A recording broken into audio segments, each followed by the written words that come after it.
tonight at 6, Staffan and Magnus will be back and we'll give a slide presentation in the auditorium, and I'll give a longer intro at that point. But I wanted you all to, and maybe I've said this before and you've heard it, but we started our relationship with this Wild Wonders team in 2013. We did an exhibit called Wild Wonders of Europe, and that was in collaboration with a World Wilderness Congress called Wild 10. So these guys were instrumental in that. We had the exhibit at the same time as this big conservation conference was going on. It was a great collaboration. So since then, we've been working with both the organizer of that Congress and with this great team over here on a way to do another project, and this Wild Wonders of China was their next big project. And they'll say a few words about that and then walk around the gallery and tell some stories that you wouldn't be able to hear from anyone else other than the people who are with us today. So we've got Staffan Widstrand, who is a National Geographic explorer and jury member of major photography competitions, and Magnus Lundgren, also an award-winning photographer, and also a juror of major competitions, and also a really accomplished and well-recognized underwater photographer. And I don't think that we've had an underwater photography show for at least a decade or more. Okay. So, cool. Yeah, so I think some info about that would be great. And with that, I'll turn it over to you two, and off we go. Thank you, Adam. And thank you everybody for showing up. And thank you to the museum that you guys are willing to put these pictures on your walls and help us tell our story. We're really, really grateful and really happy about that. We are doing the Wild Wonders of China project. And the whole idea is to showcase the biodiversity of that country to the world, to the Chinese themselves and to the world. Because very few people inside China, and even less outside China, know pretty much anything about wildlife and nature in China.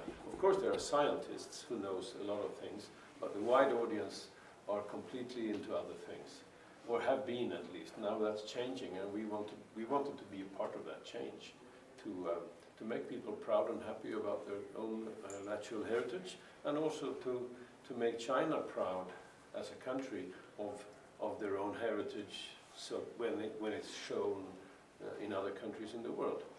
And I guess why we're doing this is because we think it has a nature conservation value. So it's not just about taking the pictures, it's not just about showing how excellent photographers this and that person might be, but it's about making the emotional power of great photography count from a nature conservation point of view. You can say that we did the Wild Wonders of Europe project.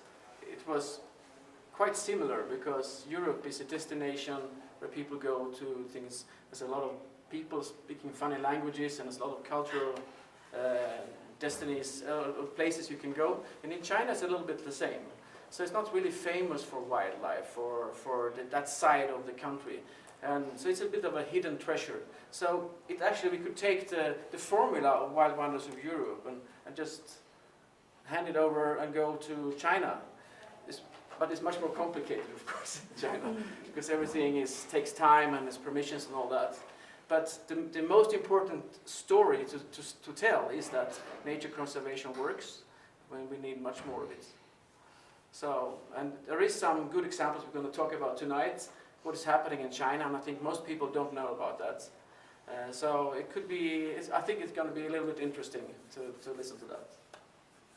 We hope so. So we thought we might just take you all around the pictures, and if you have any specific questions, please ask, and then we might be able to tell some funny stories about how the background, why the picture, what happened when the picture was taken, or right before or right after. Does that make sense? Yeah. Any general question about the whole project? We will talk more about it, of course, tonight. I hope you all can have a chance to come. I guess I'll ask, to do your project, was there a government agency or other sort of official authority or agency in China with whom you connected, or from whom you needed to seek permission and access? How did that work? What was your kind of interface? That's a very good country? question, and we're still trying to figure it out. No, we didn't have how to say, a carte blanche or to just go and do things. And it was all on our own initiative. And so far, the Chinese state hasn't funded us with $1 yet. So it's all our own making. Okay. But because it's also, I guess, you know, you could ask from a Chinese horizon, who are you guys? You've never been to our country before. Now you expect to come here and tell the story to the world about our country's natural heritage. Shouldn't maybe we be doing that ourselves? That would be one normal gut reaction. That we've been trying to be as friendly as possible and positive and showing that we actually, we're in it for the long haul, and we really want to go deep into this. And I think that has won a lot of respect. I think we started working there in 2012, and now that's at 8 years. I think there's two things that is really important. That when you come there as a photographer, or you come, it's like also when you go photographing anywhere, the first day you see different things than the third day or the fourth day. So meaning that we see different things than a Chinese photographer that lived there their whole life seen.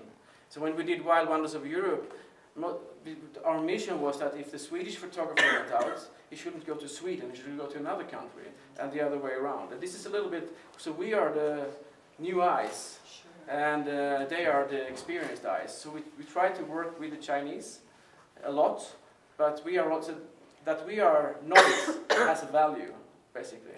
And also when we communicate to the outside world, when we talk about it, it's not really propaganda in the same sense that if the Chinese state is telling them how great everything is. So our perspective is also worth something when we go outside China, I think, yeah. Yeah, because we want to tell the story how it is, based on facts. So I think we're winning a lot of respect over there, and we are getting, yeah, we cooperate somehow with other agencies, and they don't have that much of NGOs, but they have GOs instead, government organizations. Yeah, I think there is an understanding that we are not there to harm them or to steal their natural heritage pictures, but we are there to contribute. And then it's more likely that we get permissions to go to places where we want to go. Sometimes that's easier, sometimes it's more difficult, but it's a way like this. I mean, mind you, many reserves and national parks in the rest of the world are not super easy to work with all the time either, or to get access to certain endangered species and to follow the researchers out in the field. It's a lot. I'm speaking of 30 years of experience of trying to find a way in order to get close to get the right kind of pictures. Yeah? Do you guys have a list of animals that you're seeking to photograph? Or how often is it just chance and you're scuba diving or you're in the forest and you happen to see another species and it's, how do you guys seek that out? Well, for my part at least, on land, I think pretty much every species here is a deliberate quest to get that species. So it's not just you take a walk in the park or in the forest and then, oh, that's a monkey, nice. No. Really, there's not that many of them around, so you need to focus pretty hard. And then, of course, there's the odd, maybe that frog showed up, I didn't go there to shoot it, but it just was there. So it happens, yeah. But I think also people ask me a lot about photography when you're out doing presentations, and there's like an overbelief on talent. There's a talent factor, but it's more like research and hard work is a big part of taking images, I think. And also to understand that here we have a good situation, so here we're going to work. This is something that with experience you know. And then, so that's why it's basically impossible that people join, or people that is recreational join when you photograph, because we are so boring to be around. We just stay somewhere. Yeah. How many trips do these photographs represent? About 30, would that be correct? 25 or 30 trips, yeah. Yeah, something like that. I recognize last year I was more frequently in Beijing center than I was in Stockholm center, and then I live in Stockholm. We go there, sometimes we have to go there for meetings. That's a little bit boring. Sometimes we can go out in the nature, so you have to do both, unfortunately. How many years? Over how many years? 30 trips over? How Since many 2012. But we started seriously in 2015, because 2012 and 14 we did some recon, just to try to feel the land and see, will this be possible? And answer the very important question, will this be fun for us? Because that's one of the main drivers. It has to be fun to go out and do these things. It has to feel like, yeah, this is what I'm here, supposed to be here for. How do you list your occupation on the visa? Are you a photographic journalist, a photographic naturalist? Yeah, that's a very sensitive question.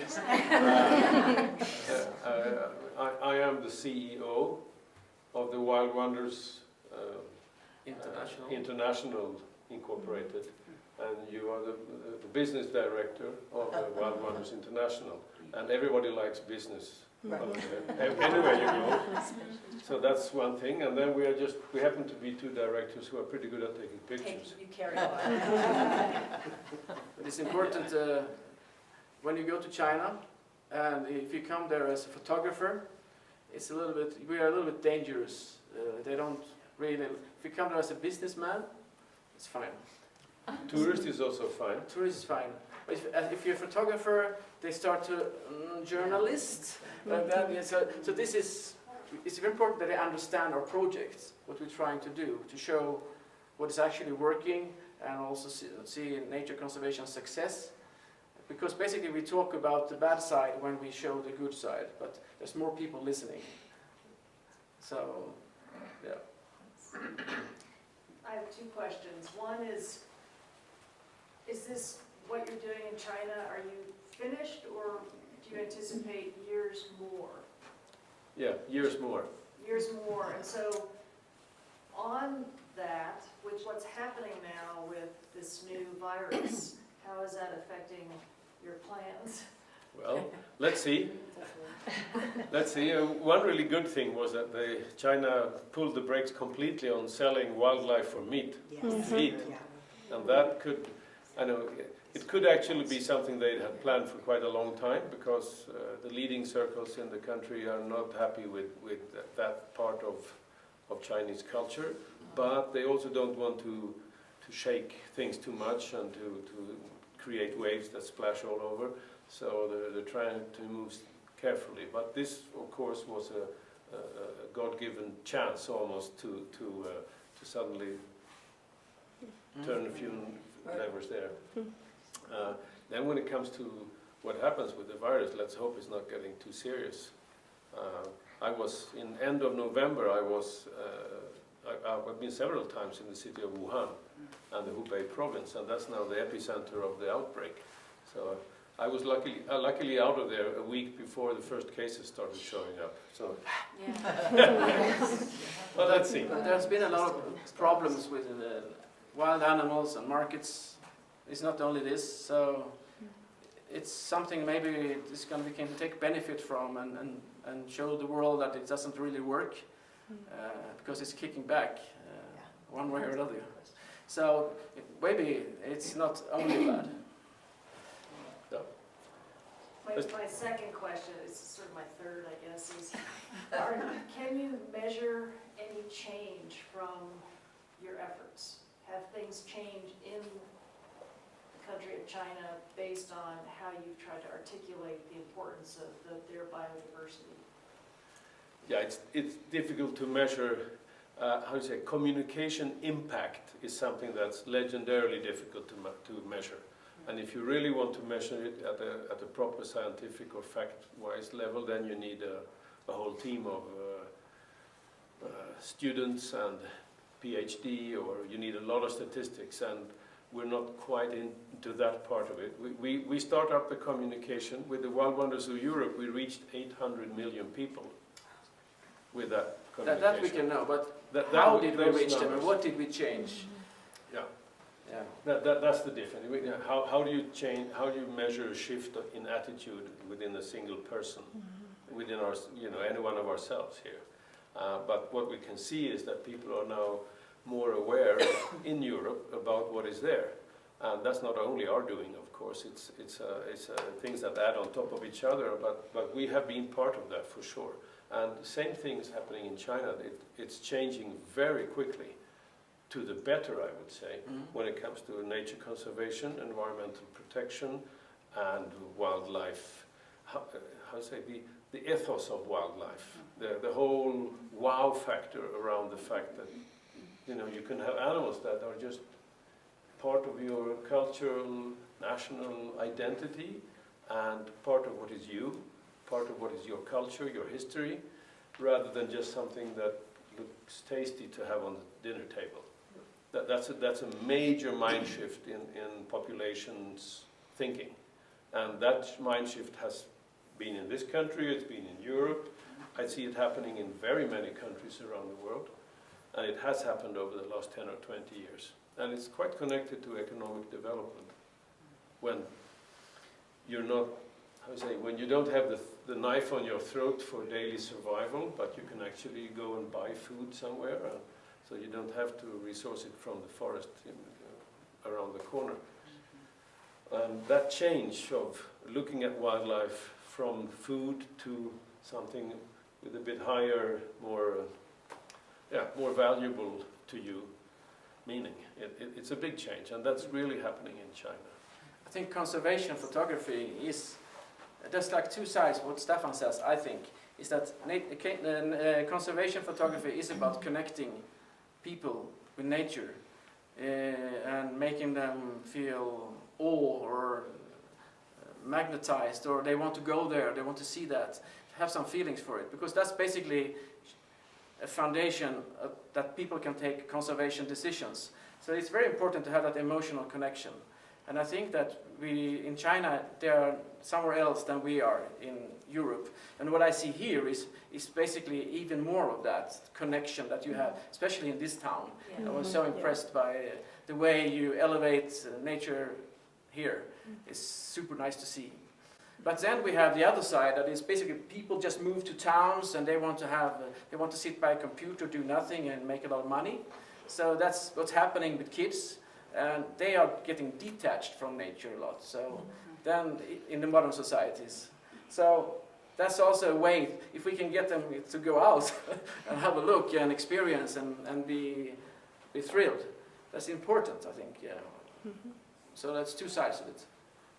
This doesn't have to do with wild animals so much, but when y'all were over there in Beijing, did you get to see Jackson Hole, China?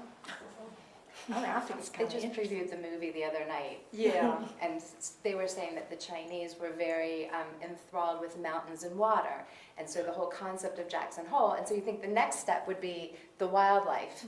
And I guess that's maybe what you're alluding to, is if you capture a community like that and exhibit and educate them on the wildlife, maybe they'll get out of their little gated community called Jackson Hole, China, and go out and start learning more about the wildlife, and that could be another ambassador, in the big picture, because we just want you to conquer the world. But Yeah, I could just tell a little short story. We did a project with a local part of a province, like a region within a province in Yunnan called Dehong.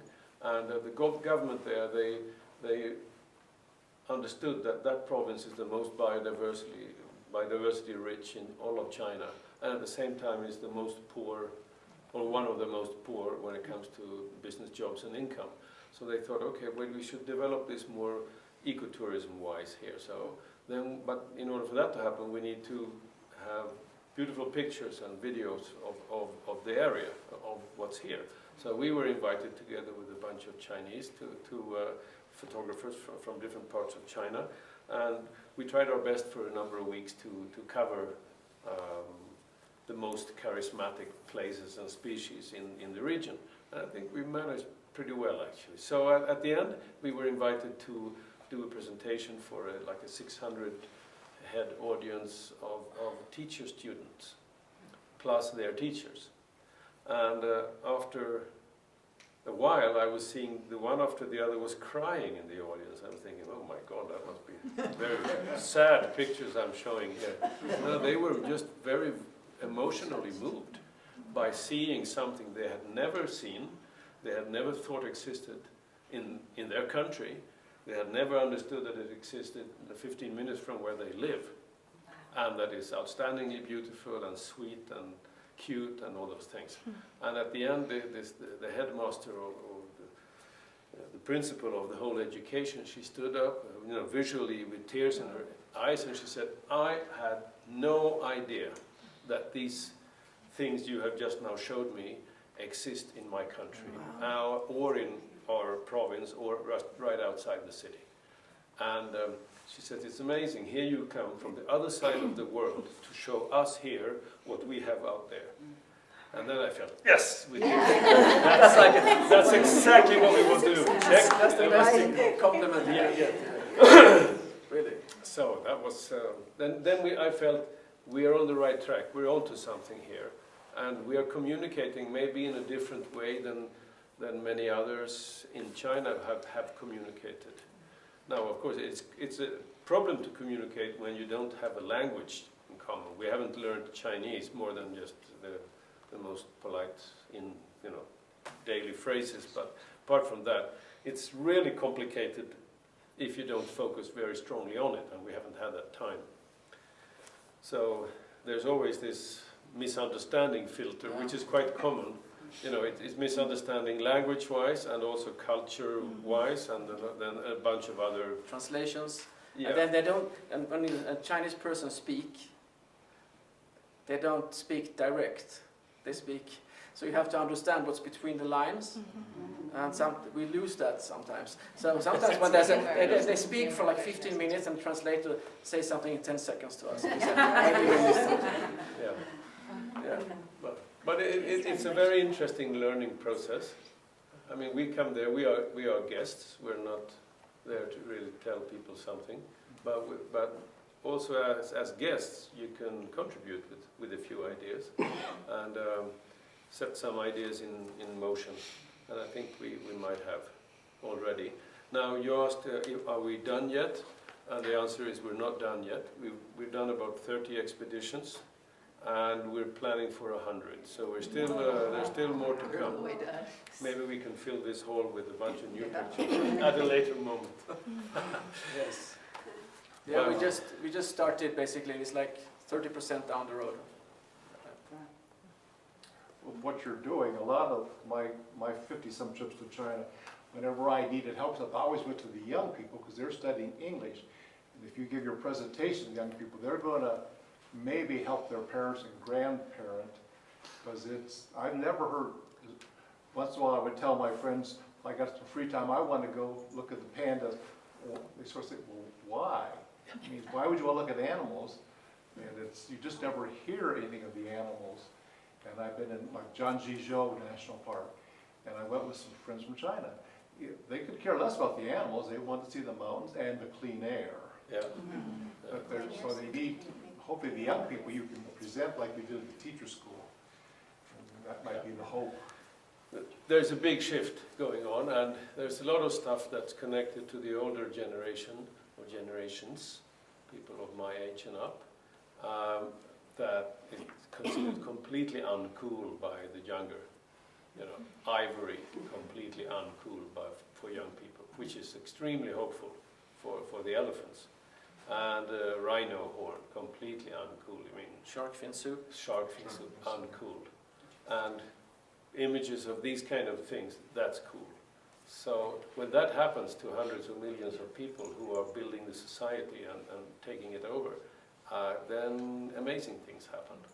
So I think many of the endangered species around the world, I think there's a 10-year window right now when we have to see to that those animals are safe, because after those 10 years it'll be hopefully less complicated because of this attitude shift among billions of people.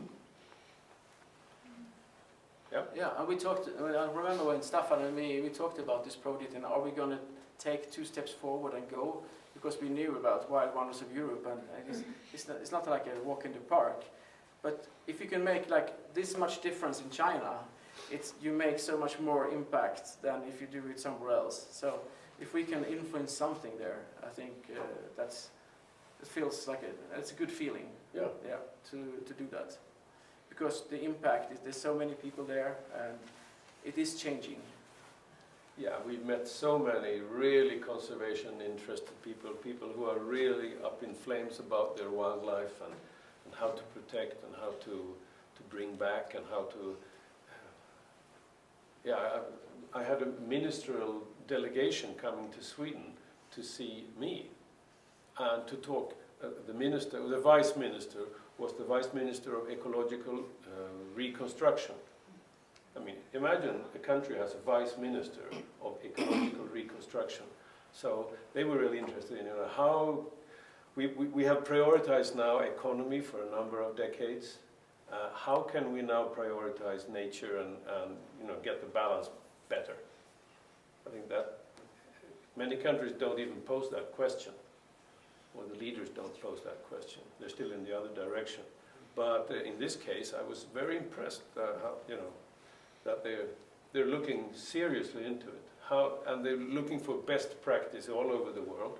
How can we rewild? How can we renaturalize? Get things a little bit more back into order. And at the same time, of course, just like in any other country, there is full speed ahead with exploitation and economic development. There are different interests, and they are, balancing in different ways in different times and different countries. But it's a very exciting process to follow.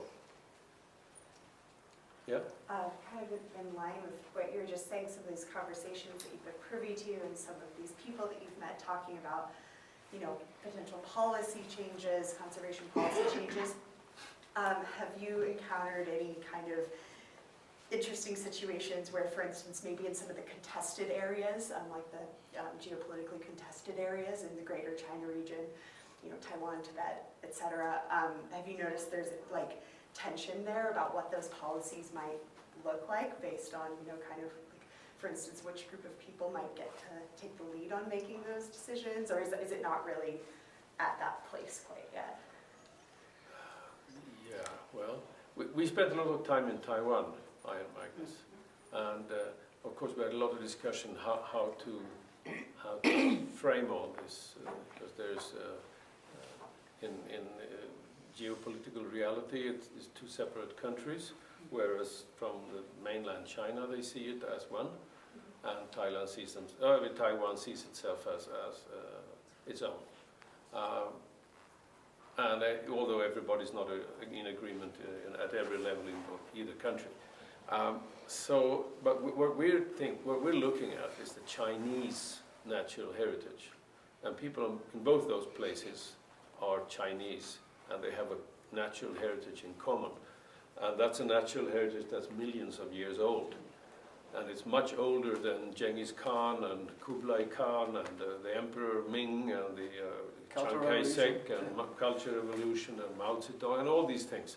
So this is something much older, and also it's a basis for some kind of joint understanding, we think. That, if you respect your history, your culture, natural heritage, then it's easier to move ahead. And history hasn't stopped yet, it's still moving, and who knows what happens. But from our horizon, it's a natural heritage sticking together. And it's the same thing, you're talking about Tibet. Some people would like that to be a separate country or almost separate country, and others don't want that at all. But it's part of the Chinese natural heritage, that's no doubt. So that's the angle we come. And then when it comes to politics, we're sorry, we're not into that at all. It's far beyond our remit.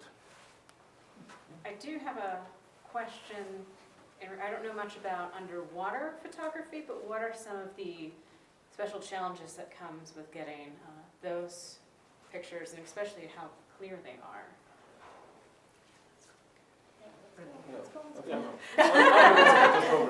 How do you get your pictures so clear? Yeah. Okay. And what are the special challenges? Apart from trying to not get the camera wet. The thing is, underwater photography is actually, the biggest problem with that is the water. And it is. So basically when you go underwater, you work very close to the wildlife, and the wildlife is not as shy as on top side. So basically when you come in the water, you can go close, but you work very close. So if I'm shooting a shark or something, I need to be at a very close distance to be able to get sharp images. So basically if you back off, it's going to get hazier and hazier, depending on water quality, of course. So, and I'm an expert in shooting a very low visibility, so I know how to do that better than most people, I can say. So when I'm going to talk tonight about a shoot I did in Hong Kong when I came there on a National Geographic Society grant. And when I stick my face in the water, I put out my hand, I couldn't see it.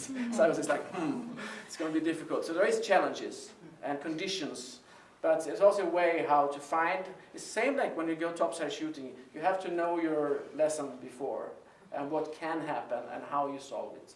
So it's a bit complicated. And for me, taking underwater images, it's even a larger barrier to connect people with the undersea life. Because I think that's one of the most important places on Earth, is the ocean. And people are even more detached from that because it's somewhere you go swimming in, best case scenario.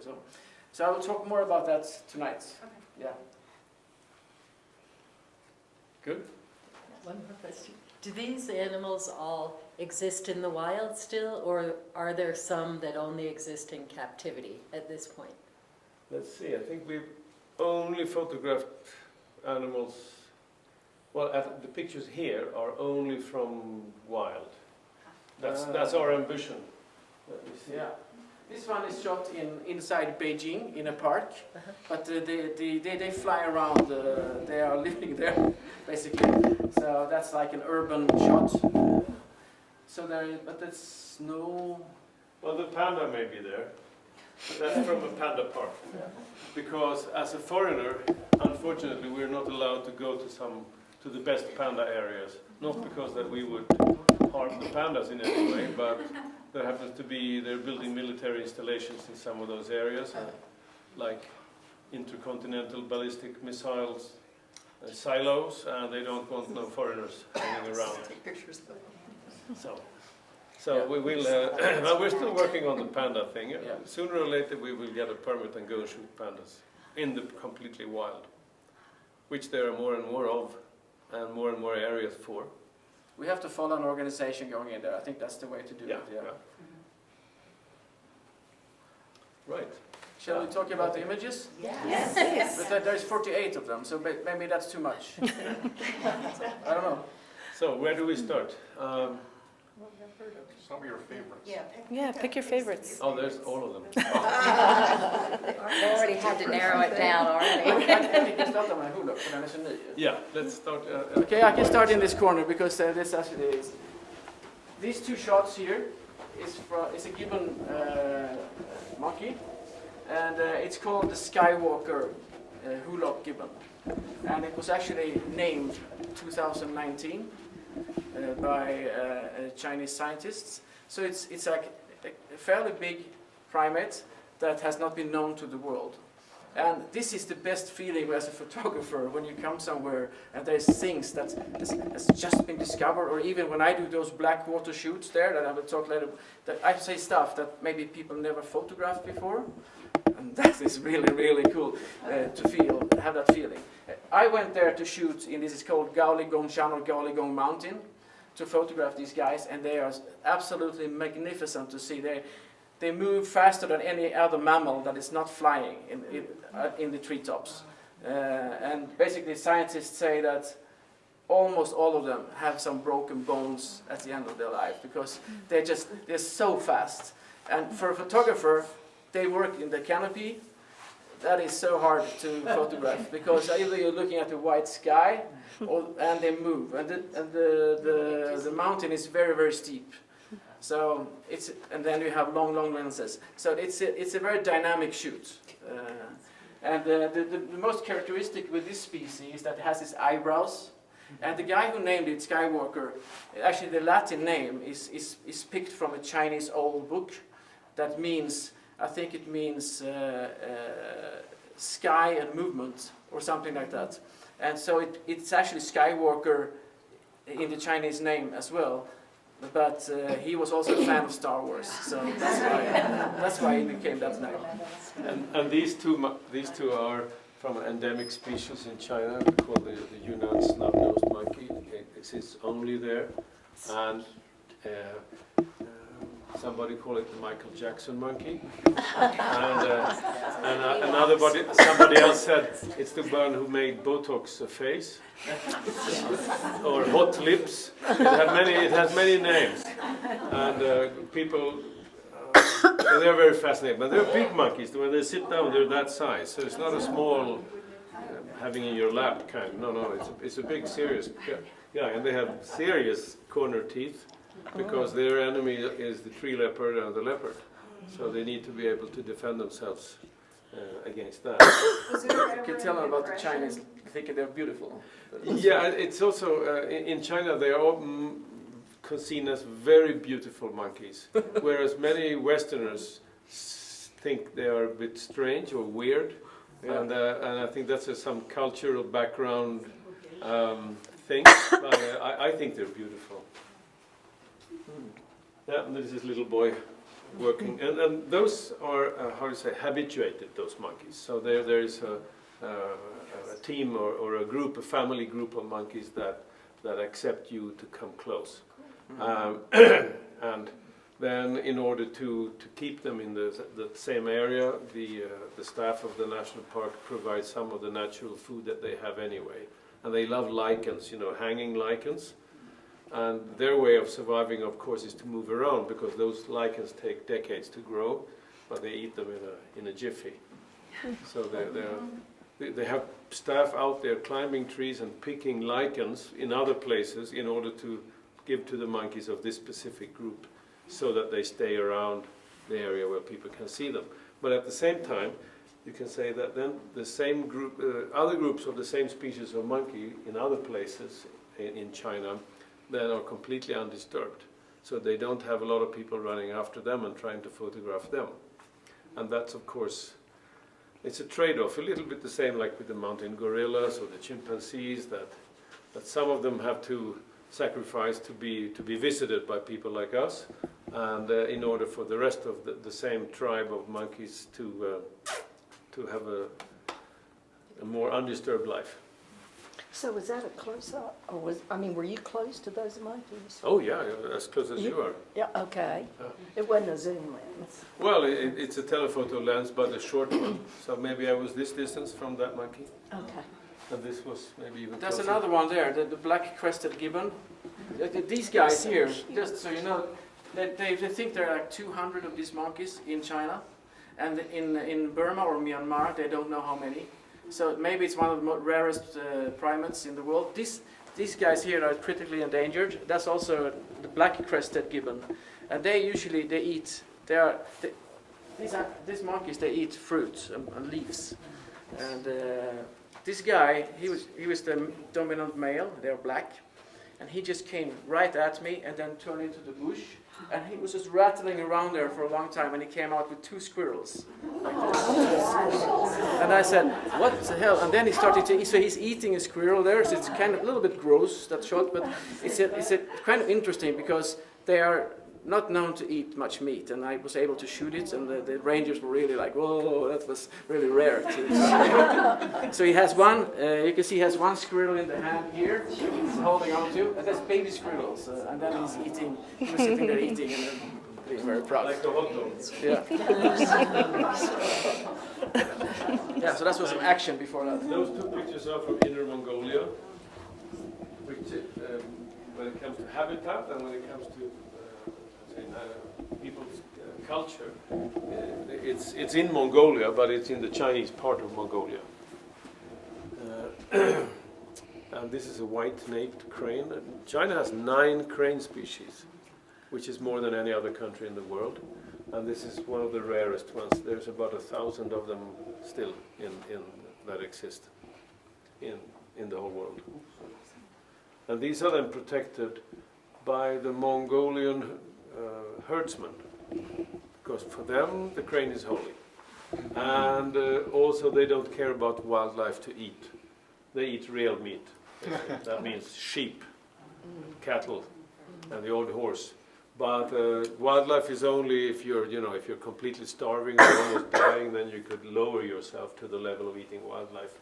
So pride, cultural pride influences a lot of things. So suddenly there's lots of bird life and lots of wildlife in Inner Mongolia, more than in many other corners of China, with similar population levels, because they just keep, and they don't want people running around in their grassland trampling the forage for the domestic animals.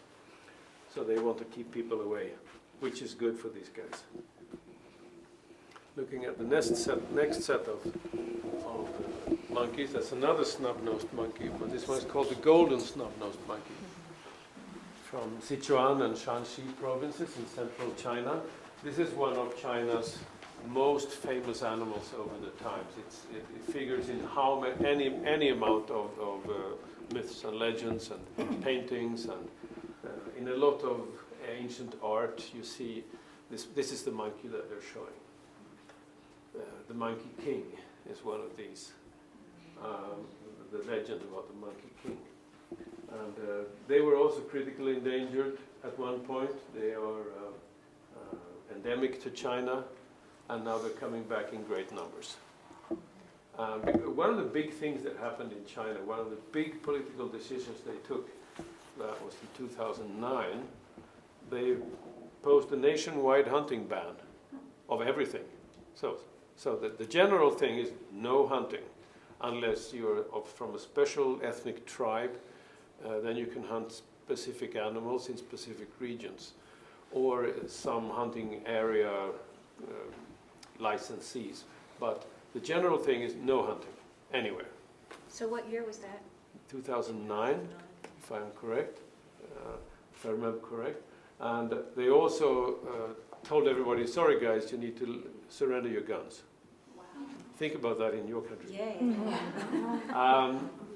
They told the whole population, okay, no long rifles. Yeah? And handguns were banned before, anyway. So suddenly you have a whole population that can't, even if they would like to, they can't shoot things at far distance. They can still snare things, of course, and you can do traps of all kinds, but those are also illegal. So in China it had a huge impact, and it means that many wildlife populations are increasing by 10, 20, 25% per year, which from any of these critically endangered species, that means a whole lot. And of course it's not so impressive if you have 200 of a primate species, and that means there'll be a few more the next year, and again a few more. But the direction is in the right direction. When they did like a wildlife comeback survey in Europe, the common what do you call that? Gemensamma nämnaren. Yeah, the common denominator. Yeah, for all those species that were coming back in Europe, was that legislation was the start, that something is not allowed to do. So they protect them by legislation, and then of course people's habits follow slowly, and if they ban hunting, of course there is bushmeat and stuff out in the outskirts, but slowly it's changing in the right direction. So that's a very, very important thing to start with legislation. And also there's been so many... It's called the Endangered Species Act. Yeah. I mean, if we got lead out of, if we wouldn't sell lead, it would save condors. They saved them and now they're killing them because of the lead. Yeah, the condors, the Californian condors, you mean? Yeah. But still, the direction is in the right, generally speaking, in the right direction. And in China, they're having this, you had this wildlife comeback some decades ago. Look at the bald eagle, look at many of the deer species, look at the bison, look at, there's a whole bunch of species. What's it called, snow cranes, or the white cranes? Trumpeter swans. Whooping Whooper swans. Whoopers. Yeah. Whooping cranes. Whooping crane, that's it. And they are slowly coming back. And this is, so each country has had a low point when wildlife was at its most depleted. And in your country and in Europe, it was, well, in your country it was longer ago, and in Europe it was a bit more recent, the low point. But it's been a big surge since. And in China that's happening right now, like a couple of decades later, which is interesting to see just from being there. But I can tell the difference just from when I was, for example, I was in Shanghai 2016, and then I was to the same place now, 2019. Many more animals out to be seen. Same time of year, same time of day, everything else similar. But many more animals to see, and less shy. Because animals become less shy when you don't kill them. Yeah. It's no rocket science. Anyway. Just a short one on that snake that I was shooting, and that was hanging, it was in Yunnan, and I just had a short 105mm macro lens with me. So I would prefer to have a longer lens. So there was one guy with me, he was quite knowledgeable about snakes. So when the snake curls up like that, it's actually feeling my heat. Meaning that, okay, so there could be potential. So when I went close to take these shots, he could just judge by his experience with snakes that I was just outside striking distance. So I was talking to him all the time. He said, too close, too far. I was so eager to go close, and he was just controlling me. So there was a lot of talking, and the sun was going down. It was almost dark. So it was like, I was just pushing up my ISO, and it was getting worse and worse. So that was it was, after that, we were just like, very exciting, but not no action, but it could have been. So, and the vipers, they are really phenomenal hunters, meaning that, so moving in country where there is a lot of vipers, you have to be careful, because if you come close, they feel they can strike you, of course, and it's bad. So but you have to be especially observant, because otherwise you won't see them. Yeah. And we are looking for them. I mean, we've been out all night with lamps and torches to try to find snakes. And then you see where they are, and you try to find them the next day in the same spot. Many of them are reluctant to move long distances if you don't disturb them. So you can find them in the same tree. That frog there is, the frogs have a big problem in the world. They are like going like this. So they need a lot of effort because like in Sweden, they're just talking about my own neighborhood, the frog ponds, they are disappearing because they are making farmland. And they're making ditches, and the water goes away. So this stuff, you can tell, this frog only exists in a very, very small place. Yeah, this is from the Gaoligongshan tree frog. It's a big tree frog, green, and it exists only in that mountain range in the whole world. So China is full of these endemic species. Endemic means that they exist only in a limited geographical area. So some of them are endemic to China, like the golden pheasant over in that corner, and some of them are even more localized, and this is endemic to the Gaoligongshan mountains, which has been then isolated from similar habitats for maybe millions of years. So these frogs have developed on their own, and they're very common there. So you see them all the time. And the funny is that frog and that monkey that is super just discovered is neighbors. And it's like this. I think that mountain range must be very isolating, basically. Yeah, for a long time. So Magnus, were you on the land or in the water at the edge of the? Wasn't this one taken on the bank of a river or a lake or something? I think the label says. The forest shot, you mean? The viper photo. If it was shot on land. Were you on a boat? It was on the bank on the of what? a river. Till lands. That was not. Du är inte under vattnet? No. This is on land. Yeah. Hanging from a tree along a small, clear river. Yeah. So then I wondered if you were on the river or on the land when you took that photo. But it's on the land. This was topside. On the land. So shall we move into? Yeah, let's move there, and we have maybe 5 or 6 more minutes, and then we have to steal down and do Okay. audio. How'd you get Video Grumpy chat. Cat? Yeah, then I'd like to say a few words about Grumpy Grumpy Cat. Cat, that's my favorite. Yeah, so this is a Pallas's cat. It's quite an iconic but not so well-known species. It lives from about 4,000 meters altitude on the Tibetan high plateau. And we were there trying to specifically find, and we visited 5 locations where they were known to exist. And in the third one we found 3 of them sitting on the horizon about a kilometer away at 5,000 meters altitude. So you tend to move really slowly. You get completely, how would I say, you almost get wasted just from tying your shoelaces. So you could, carrying camera gear and tripods and stuff, it slows you down quite a lot. But these guys were quite relaxed, but you never know. They had a hole, their nest or their den was right beside them, and they could just very well just disappear, and that's it. So, but it was cold. It was -10 and quite windy. So they got cold and they went down in the hole. So we advanced, and up they came again, and played around, and looked at us, and we tried to be as innocent as possible. And then they went down in the hole to warm up, and we advanced, and then it continued up, down in the hole, slowly, closer to closer. And finally we were about 10 meters away. And these were 3 teenagers, so to say. They were the clutch of that year, but they were almost ready to live their own lives. But luckily the mom wasn't there, so she couldn't tell them to, go down and hide, guys. And then this one, actually, after a while, they relaxed, and they wanted to they were curious, they wanted to investigate us, so it was kind of stalking me like if I was a small rodent or something. And then I was very happy this was not a tiger or something of that size. It's a great picture. It is. Have you had that in the Tibetan plateau, the snow leopard? Yeah. In October, I saw and photographed a snow leopard there, my first ever.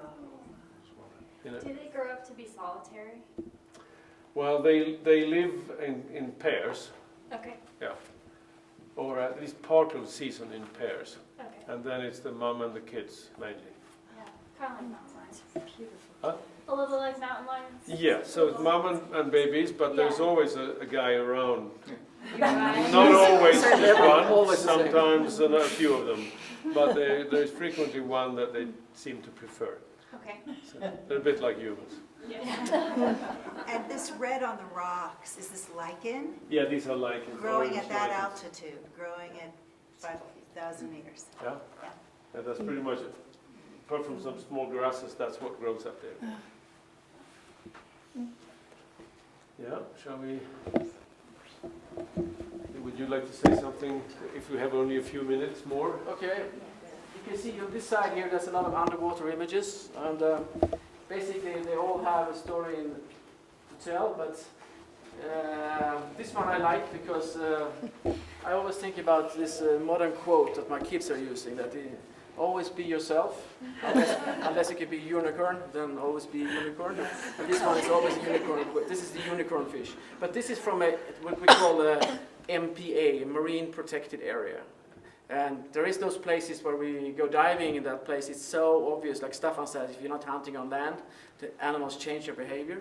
But when you go in a marine protected area, the fish are just right up.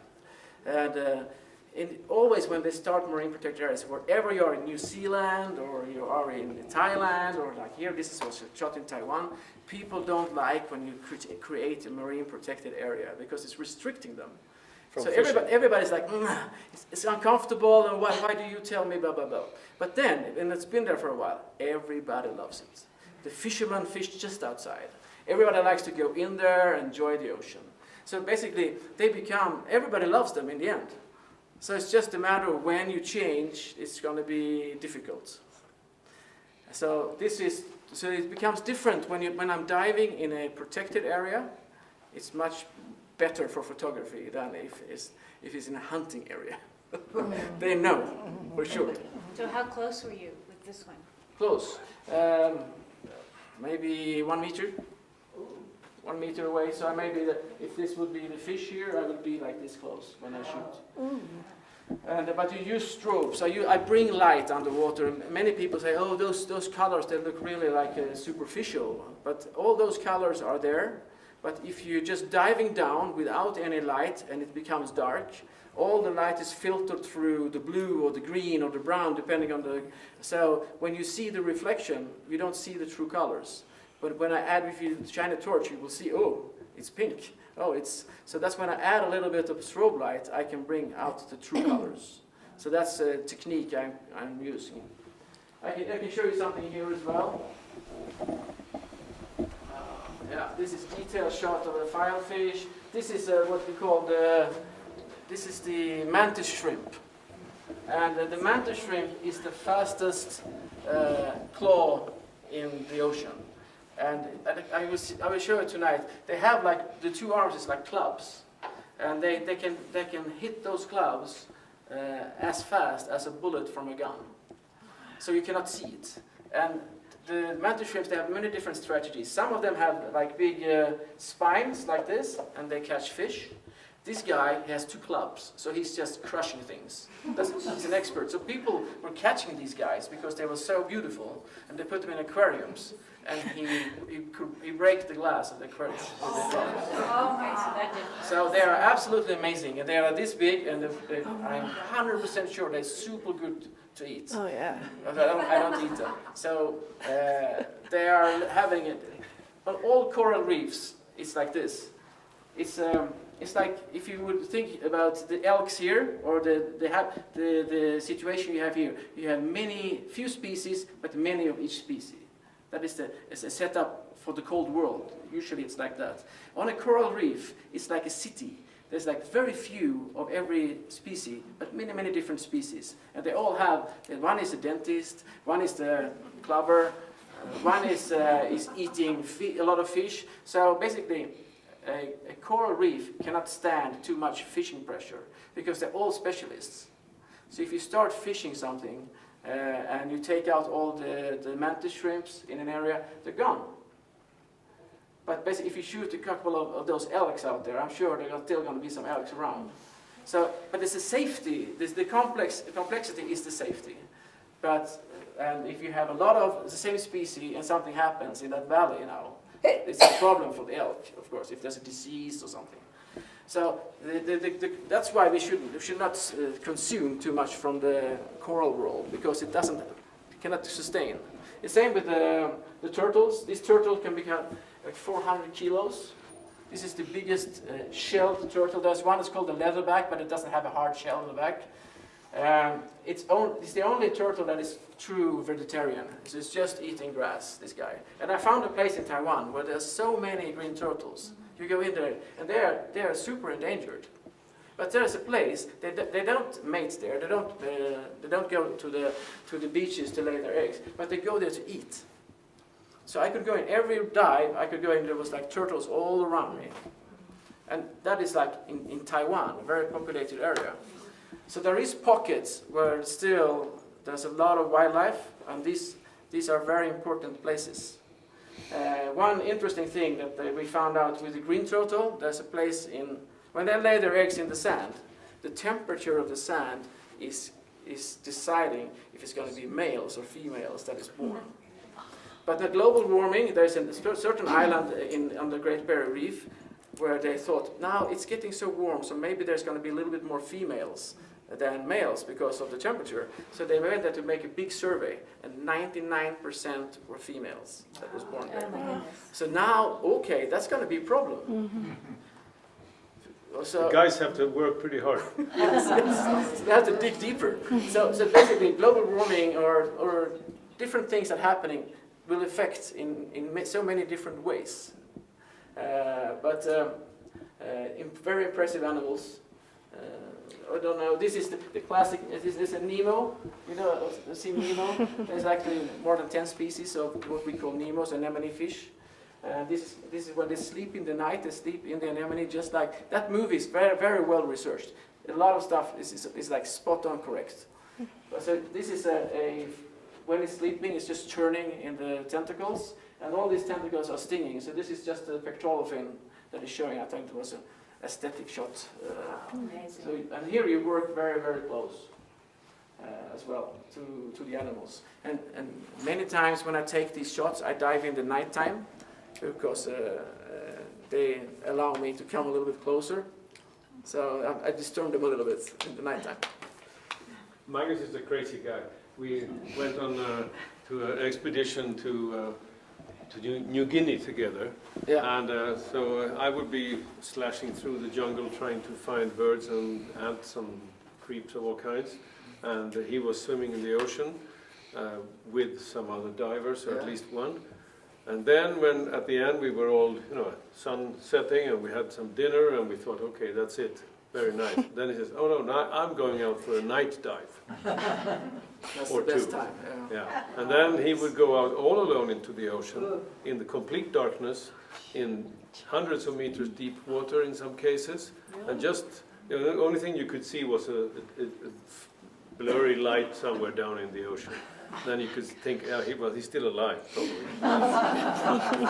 Then he came up and just like, it was so nice, and la la la, and I'm thinking, that's super scary for a person like me. But it is scary because people don't know. Yeah. It's like if I walk into an area where there's a lot of dogs, and I don't know about these dogs, so I cannot read them.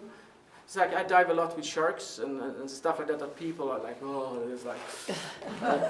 but it's not that dangerous when there's always a risk element. There's a risk element driving here as well. But because when we don't know, the ghost is much bigger. And when we know, okay, we can calculate some risk. So diving is not that dangerous if you're doing it right. It's just like driving a car. But if you're doing it the wrong way, it's not. It can be dangerous, of course. Is that shrimp curly? I mean, the tail, is it curly? Sorry? Or the shrimp? Yeah. I mean, is it curled? This one is what it looks like? Yeah, because shrimp in our waters is... Yeah, but basically they stretch out so that the whole tail is straight back. Okay. And they run like this. Okay. And then they find a hole, they dig a tube like this in the ground, so they have one can go out here or here. Okay. So that's, they run around. And they have like, we have like, color receptors in our eyes. We have 3. They have 12, and these facet eyes. So the scientists don't know what they see. They don't have a clue. So basically, I don't know what they see, but I think they have very good vision. But maybe they can see something that we are not able to see. Their food. Yes. The food probably, yeah. Yeah. How are we doing on the time? So I'm like, Margaret, one more question, and then we should wrap up. This is more just because of your incredible images of bioluminescent organisms. There is an exhibit that is being hung right now in a gallery here that high school students have created on bioluminescence. Okay, You yeah. have to go see it while Yeah. you're here. So promise that you will. We'll Yes. go in there. I know, okay, good. Yeah. So it's from underwater, yeah? It's Drawings. drawings and paintings that the students have done of animals that have bioluminescence. Yeah. Because when you go down underwater, this is really interesting. So sometimes you can shoot bioluminescence. And the meaning that there's a lot of things that is glowing underwater. And when you shoot it with a strobe, it just disappears. Because you're putting light on it, you have to let it glow. Right. So basically you have to have a total different technique when you're shooting that. But when to see it, we use very like ultraviolet light. And when I use that, when I go underwater, I see everything that is glowing underwater. And also there's something we call bioluminescence. So basically when you go in the water and you start moving your hand, it's like stars that is moving around. And it's absolute, because when you put energy on them, they start to glow. So when you see animals swimming in the night, it becomes shape of glow around them. So I remember we sailing in New Zealand and we had orcas following the boats and they were just glowing in the night. And we was just like, this is not happening, this is look like somewhere else. So there's a lot of those stuff that is happening underwater that is, you can see that shot here. When I go, I will talk about this tonight, this is maybe the most fascinating I have done. It's called, we're diving in the black water.